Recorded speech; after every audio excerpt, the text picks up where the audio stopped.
Welcome to the First Responder Wellness Podcast. This is episode number 66.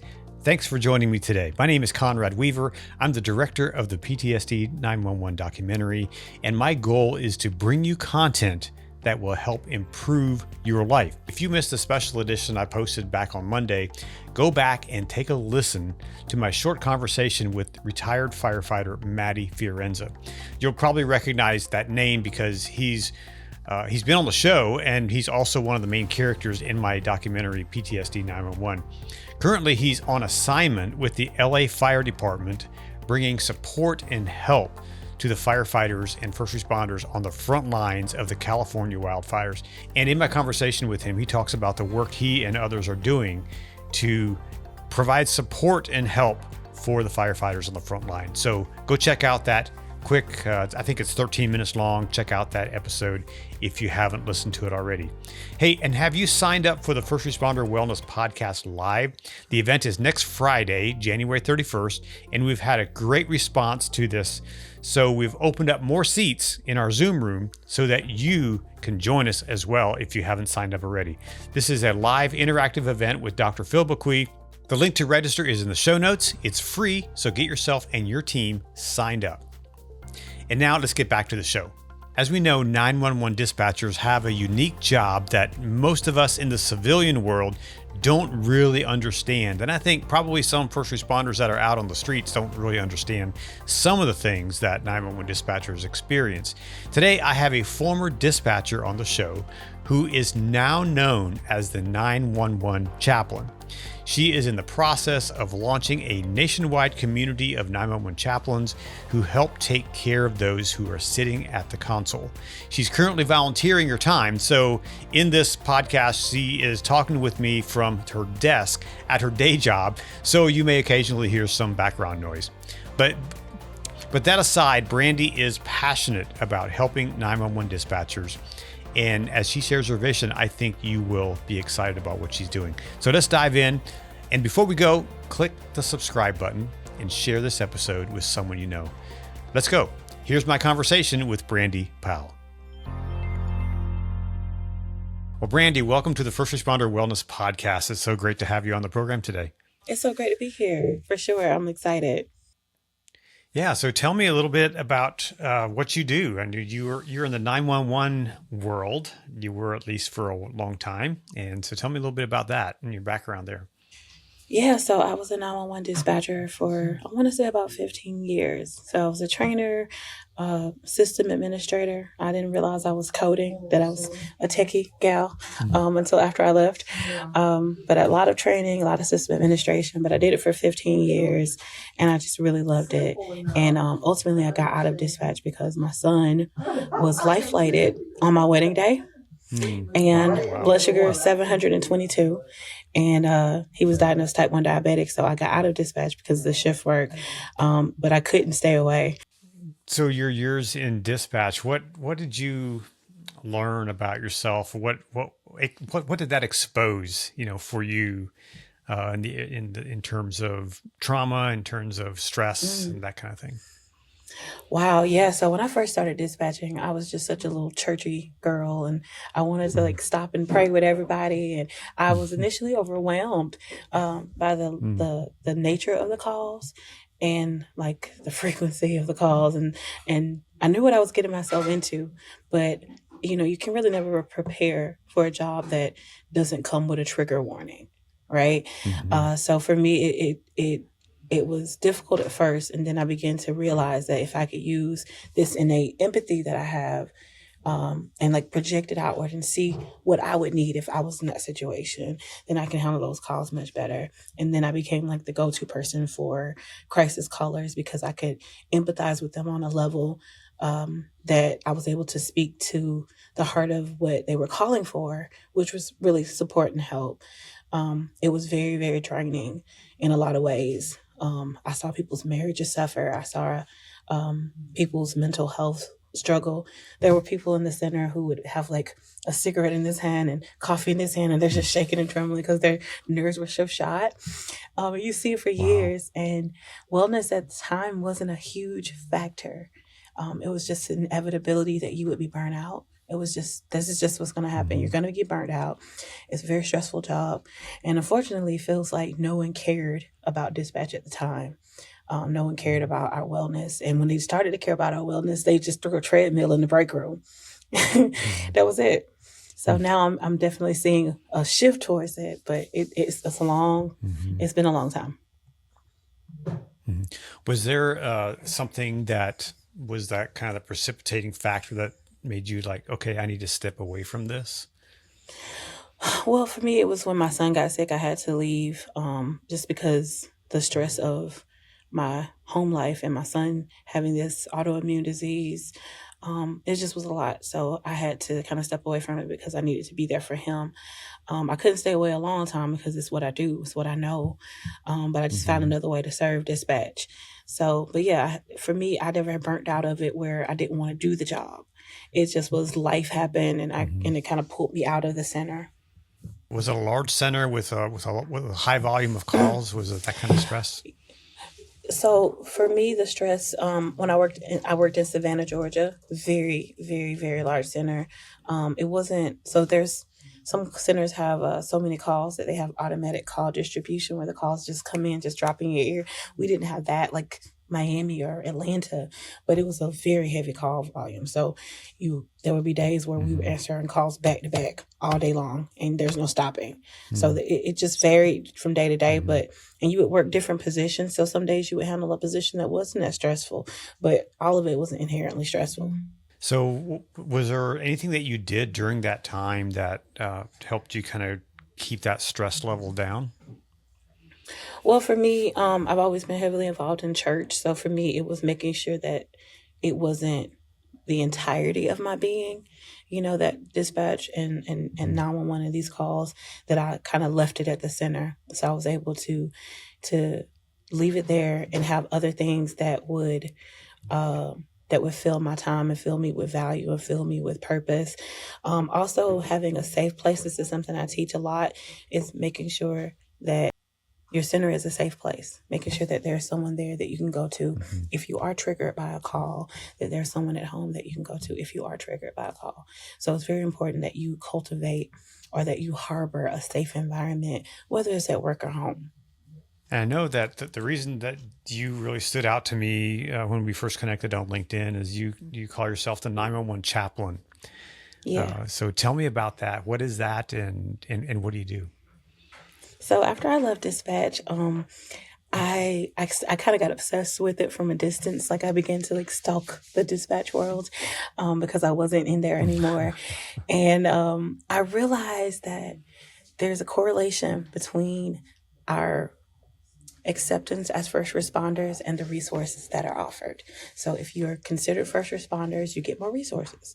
Just cut and dry. Well, dispatch universally and federally is not considered first responders. So we don't get a lot of resources. And I realized one thing that we never had the entire 15 years at dispatch. We never had a chaplain. So the police had chaplains, fire department had chaplains. They would share them sometimes, but they weren't ours. They weren't for us. They didn't know our workload. They didn't know the weight that we carried. And so if they came in, it was just throwing some scriptures at you. And, they couldn't fathom the secondary trauma that we experienced. So I started to speak about it. I started to travel the country and speak about the need for it. And people are like, that sounds great. Where are they? And I'm like, I don't know. They're like, where are the chaplains? Are there 911 chaplains? Is this a thing? I'm like, it's not a thing. It should be a thing. And ultimately, I was like, well, let's make it a thing. And so thus the 911 chaplain began. It started as a brand and as an advocacy level of like, hey, this is something we should have. I've served as chaplain at a couple of conferences, and I have a few more in the next year that I should be serving as a chaplain. And also a couple of 911 centers here in Georgia where I go in and see about the people, and not to the extent I want to, but that's why we're developing the program and the curriculum for this program. That's amazing. First of all, congratulations on that, and seeing a need and and just moving in that direction. I think that's what we need more of. We need people that are willing to do that kind of thing and just, Yes. take a risk, right? And because sometimes Definitely. you don't know what the response is going to be, right? But you Yeah. just take a risk. And do you feel that perhaps this is your why? Oh, yes. 1000%. 1000%. I want to tell you this. I left my job. I was working as a secretary on base because all dispatch translate to federally is a secretary. So when I left dispatch, all I could be was a secretary. And I was an underwhelmed secretary. I hated it because I'm used to 8 monitors and 3 keyboards and constant action. And I was sitting here handling somebody's schedule. I was like, what is this? So as I sat there, I learned how to code. I taught myself data analytics and all these different things. And I finally started the conference speaking, and it wasn't financially lucrative. I'll say that. I was doing it out of my own pocket, but I was received well. And it was so impactful that I felt led to leave my federal government job to do it full time. Now, my husband supported me. But it got kind of skinny, kind of thin for a minute. My 13-year-old son, I remember him looking in the refrigerator and he's like, "Mommy, are we poor?" And I was like, "No, baby, mommy's on a mission." So now when I leave, my 5-year-old, he says, "Mommy, I don't want you to go." I said, "Where am I going?" He says, "You're going to help the heroes. Mommy's going to help the heroes." And I said, "Yes, I am." So I go help them and I come on back. But it's definitely my purpose. I've been developing this team of just amazing people who care so deeply for the dispatch community, who want us to be okay, who want us to be able to stay in the seat, to fight another day, to save another life. And when I first started, I thought I would do it by myself.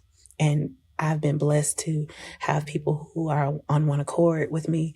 And everywhere I go, people are saying, "Tell me more. When is this starting? I want to be a chaplain. How can I be a chaplain?" And so the reception is amazing. I even, pitched a TV show to somebody about it. Like I'm just trying to get the advocacy out there. It's an amazing thing to travel and encourage people and hopefully help people get closure. So it's really an amazing thing. It's definitely my purpose. And I'm so blessed and so excited to be able to do this. I want to kind of get into a little bit of the nuts and bolts about what does a 911 chaplain actually do? When you go to help someone, what does that look like? Yeah. So I have the vice chair of my board. His name is Matt Smith. He is in Arkansas and he is a 911 chaplain. He's a unicorn. he's an anomaly. He's one of one. And what he does, his church has adopted the 911 center. So they feed them different shifts, get fed by the older ladies once a month. If there's a need in the center, they fix, they'll fundraise for the center to get like the floor fixed and things of that nature, just kind of adopting the center. But him as a chaplain, he sits with them every shift, every month. He sits with them for a few hours. He gets to know them. He sends them daily devotionals. If there's a serious incident, he comes in, assists with the critical incident debriefing. And they know he's there as a resource so they can contact him anytime. So that's what we're going to model the chaplain program after, is basically being there for the difficult calls, having daily support, whether it's virtual or in person, adopting the centers so that they're our ministry and that they're the people that we serve as a pastor would adopt their servants, their people who are there, as an over shepherd of sorts. So yeah, just to kind of adopt these people and take them in and it's like pastoral care, but it's for dispatchers. So we're going to talk about the calls. We'll help get the closure. Everyone who will train as a 911 chaplain will be a 911 dispatcher formerly or currently. So they'll have the in the seat. That was one of my questions. I was going to ask you how important is it for those chaplains to really understand what it is like to sit at a council? Yeah, it's very important. I think one reason why a lot of dispatchers don't go to the EAP that the cities and counties offer is because people don't understand what it's like to be in the chair. So when you go to EAP, you have 4 sessions, like 3 or 4 sessions. It takes 2 to explain the job. And they're always in awe. Like, what? You do what? You talk to who? What's the worst call that you've had? And they ask questions like that, as opposed to knowing, hey, I've listened to countless people breathe their last breath. I've begged someone to put the gun down and heard the gun go off. I've talked to someone whose baby wasn't breathing more times than I can count. We've delivered babies over the phone. I delivered a baby over the phone in a homeless camp. That's not something that a layperson can understand. The stress of that, is that baby okay? Is that baby okay? And we don't get closure, so we don't know a lot of it. So it's a very particular kind of stress and a very particular kind of comfort that we need to make sure that we're okay. How have the chaplain programs, how has it been received by the people still in the chair? Oh, they want it desperately. Most of them, they get a police chaplain or a sheriff's chaplain that may come in occasionally to see about them, or may come in after a difficult call. And sometimes they like it, sometimes they appreciate it, but sometimes they're like, they don't understand. So everyone I've spoken to about it has been overly excited, like to the point of, I want to rush and put things out that aren't ready yet, but like, we're coming. I'm here for you. I think I've given my card out to 1,000 dispatchers in the last 3 months, and they can call me if they want to. Because once we get it up and running, hopefully they'll have access, 24/7 access to someone who will be there for them, not unlike peer support, but just on a different level where we're offering hope. Now, just, there are some people that might say, well, I'm not a Christian, I'm not a person of faith. How do those type of people minister to this type of ministry? I just love them. It's not so much about salvation. It's not so much about conversion. It's not about that at all. It's about offering you hope, affirming you in your heroic effort to let you know that you've done enough, that you did everything you could, to let you know you're not by yourself, that there is someone who is carrying you in their heart, who is lifting you up, who is holding you down, to use a colloquial term. That's what it's about. So you're not by yourself. You don't feel like you're answering these calls alone. And that's what it's about. It's not about conversion. It's not about salvation. Those things would be nice. That's Minister Brandi's ideal. But Chaplain Brandi is really just about giving you hope and making sure that you stay in that seat and that you're equipped to stay, that you're well enough to stay. Because I always say an unhealthy dispatcher is a bad dispatcher. And we can't be bad dispatchers because we're saving lives. It's too much at stake. Wow. So was there someone like that for you when you were in the chair? There were a few people who were pillars of strength for me. All of my supervisors in Savannah, Georgia, were very passionate and strong and dedicated people. And they were the kind of people that if you had a difficult call, they would help you. They would pull you out. They would let you sit in their office and cry. They gave you a safe place. And, a lot of centers don't have that. They don't have the time to. They're understaffed. They don't have the space to. The supervisors are so busy doing QA and other things that they can't take the time to sit with them. So everyone doesn't have that luxury. But I was fortunate, and I had a Judy, and I had a Marthea, and I had a Shannon, and I had people who were there for me, who were able to pull me out when things got difficult, or if I just had to unplug and walk in their office and sit down for a few minutes and cry, they were there. So it's something that you don't forget. You don't forget those people, your Miss Carolyn's, and those people who are there for you, who were pouring into you. So I just want to be there for other people, and I want to give other people the space to pour as is what's in their heart to help other dispatchers to stay. So your organization, what's your goal how many centers you want to be in? I mean, what's your reach? I want to be everywhere. I want to be nationwide. I have what one of my board members calls the apostolic vision, which is a big vision for a grand vision. Whereas, I definitely want to make sure that, I'm in Georgia, that Georgia's okay. The states that we're occupying, me and my board members, that we're occupying six different states right now. But man, I want to be everywhere. I would like it to be, something where people are being trained all across the country with our curriculum and being able to serve all across the country, and that there's technology aspects to it so that they can reach out, because it can't always get up from the seat and go make a phone call or get up from the seat and go have a meeting. So virtual aspects, all these things are in motion so that we can have a nationwide reach. And it doesn't have to be us doing it all.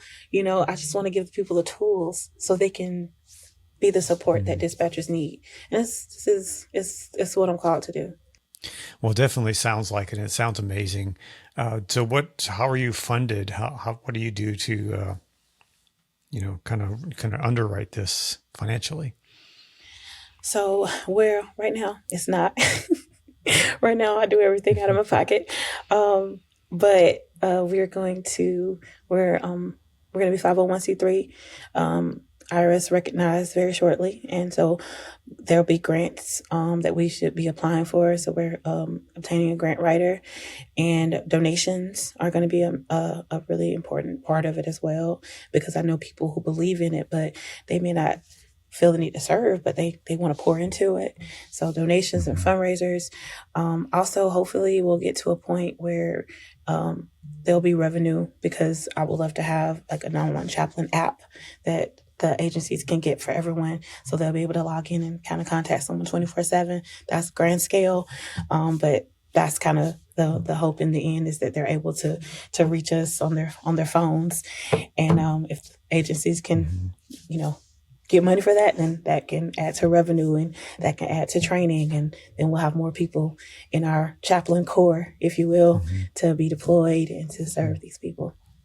What does it mean to you to be able to serve someone who's sitting in the chair? It means everything to me. I tear up every single board meeting. I just cry like a baby, because I know the feeling, and it's not something that you can articulate. The heaviness that most dispatchers feel in the center. There are calls that will paralyze and polarize the entire center, and everyone is quiet, and everyone is like, how can we be of assistance?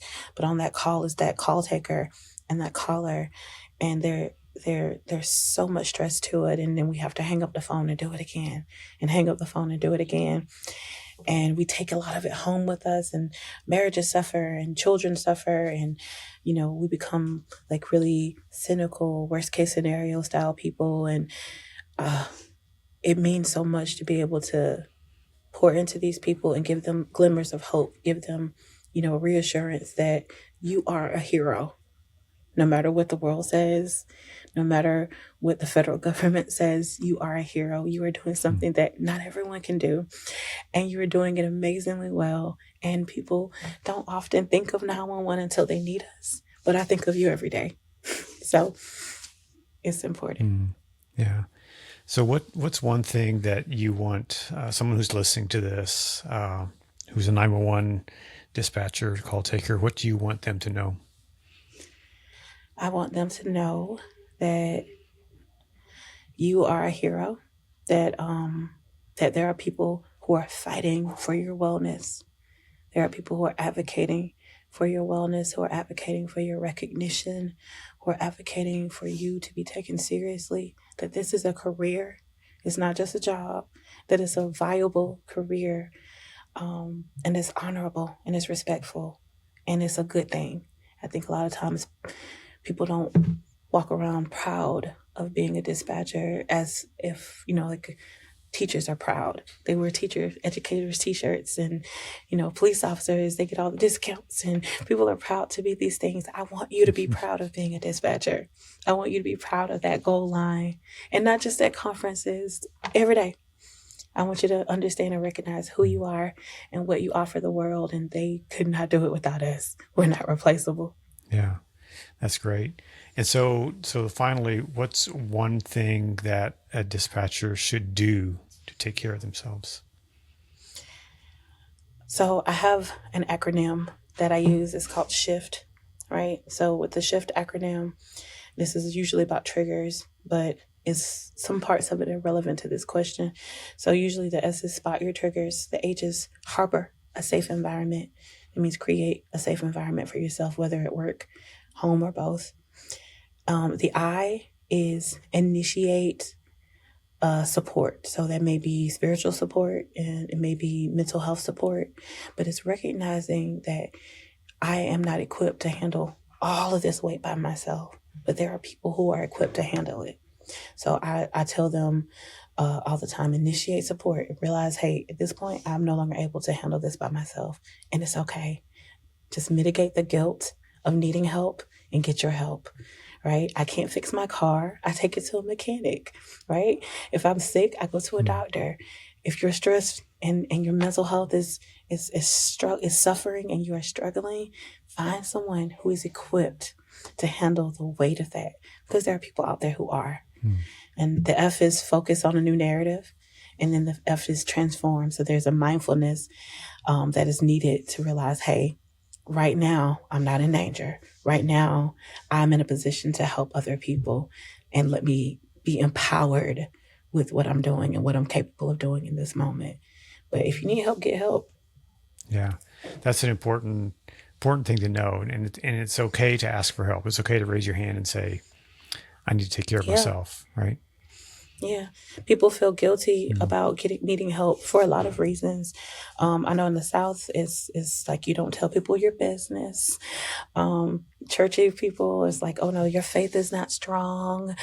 And then in public safety, oh, you need therapy to do your job? Yes. Yes, I do.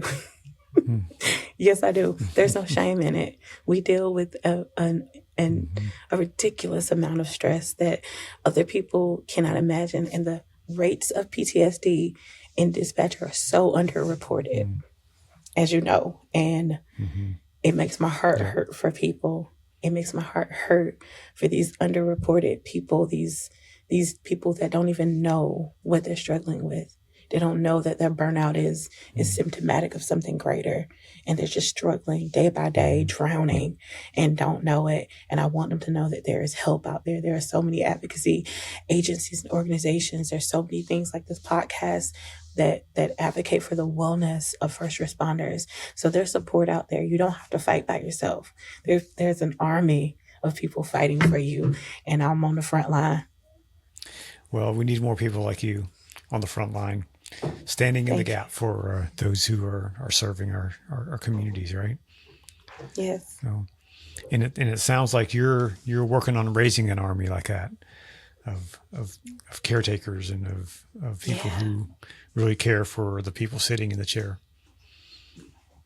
Yes, yes, I'm working on it. I when I started this initiative, I thought I was gonna have to fight by myself, and it was overwhelming. And I don't have to fight by myself. There are people who care, and that is in itself comforting. You know, so that same thing I'm telling dispatchers, that you're not alone. I had to find out for myself that I wasn't alone. So now we got people ready to fight. That's awesome. So where can people find you? Where can they find more information about the 911 chaplain? So I'm on social media. I'm on TikTok and Instagram as the 911 Chaplain. Facebook, we have a page, the 911 Chaplain Initiative, Inc. And that's on Facebook. And we're just going to start building these numbers so that when we have our offering together, we can keep moving. But I'm online. I also have a website, the 911chaplain.com. And that's really focused on my teaching and my trainings and seminars that I do. And I do travel and teach those and train in 911 centers. So that is where you would contact me for that. And ultimately, I work for an amazing company called Prepared. And so they really care about dispatchers, and I work with them, and we we provide an amazing product that's really helpful for dispatchers. And I think it will help them with wellness as well. So it's really, really strong. So they'll probably see me somewhere with my prepared t-shirt on, representing my company, or they'll see me representing the 911 chaplain. Very good. Well, it's been great to meet you. It's great to have you on the program. Really amazed at what you're doing. And I think what you're doing is so important for those in 911. And I look forward to hearing more about the 911 chaplain program and to seeing it spread across the country. Thank you. So just finally, I'm going to give you the last word. What's one thing you'd like people to know? I want people, first responders, kind of know this. We know who we are, and I want us to really just be proud of what we do and what we offer the world. When we talk about the job, people tend to say, oh, I couldn't do it, as if it's something that's just horrible and unpleasant. But I want to remind the dispatchers and even the officers, there are times on this job where we have fun. There are times on this job where we feel satisfied, where we know that we've saved a life, where we know we've sent support, or we know that we've thwarted something horrible from happening. I want you to remember those times. I want you to remember what made you get in the seat in the first place, and not just to have a job to pay the bills, but the passion, the purpose. I want you to be encouraged that the people may not remember you. They may not ever know your name, but you made a difference in someone's life. You were the voice that got them through the darkest time. You were the person that was able to save them or their family members' lives. You were the person that was able to send support when they felt alone. And a lot of times you were able to talk them off the ledge. There's so much skill that it takes to be what you are. And you are a superhero. You are fantastic. I want you to stay affirmed in that and stay encouraged, and that what you're doing is worthy. What you're doing is honorable and noble, and that whether or not they consider you a first responder, you are the first responder. And we're going to leave it at that. Thank you, Brandi. I really appreciate it. Thank you. Thanks, Brandi, for being on the show today. I really am excited about what you are doing, and I know that you are going to make a great impact on those dispatchers that you guys work with. Hey, be sure to check out the links in the show notes to her website and show her some love, show her some support, send her some financial support there. I think she would be grateful for that. And let's help her get this organization off the ground and running nationwide. Hey, don't forget to subscribe to the podcast and share it with your tribe. I really appreciate that. And please remember, you are not alone. If you need someone to talk to and don't know where you can turn, you can dial 988 for help. Until next time, be well, take care of yourself and those around you, and go out and do something great in the world.